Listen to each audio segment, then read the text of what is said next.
एक बार दो व्यक्ति शहर से धन कमाकर अपने गांव लौट रहे थे।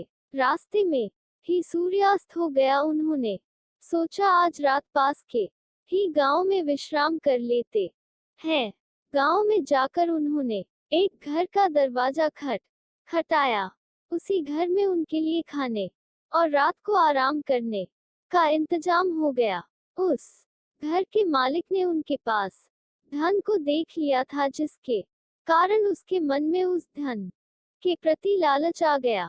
मकान मालिक ने उन यात्रियों को खाना खिलाकर एक कमरे में सुला दिया और अपने आप भी सोने चला गया।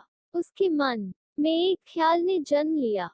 वह था, अगर इन यात्रियों को मार दिया जाए तो यह सारा धन उसका हो सकता है। उसने कुछ आदमियों को बुलवाया और कहा, मेरे बेटों के कमरे में दो यात्री सो रहे हैं, उन्हें मारकर ठिकाने लगा दो। इसके बदले मैं तुम्हें बहुत सारा धन दूंगा। वो लोग भी धन के बड़े लालची थे, जिस वजह से वो लोग मालिक की बात मानने को तैयार हो गए। इसी बीच उस मकान मालिक के दोनों लड़के घर आ गए और अपने कमरे में उन यात्रियों को देखकर चौंक गए।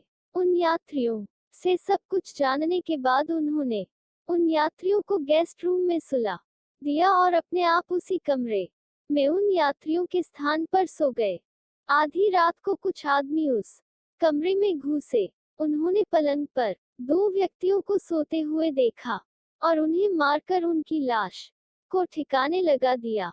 जब सुबह हो गई तो वे दोनों यात्री मकान मालिक के पास पहुंचे और वहां से चलने के लिए विदा ली।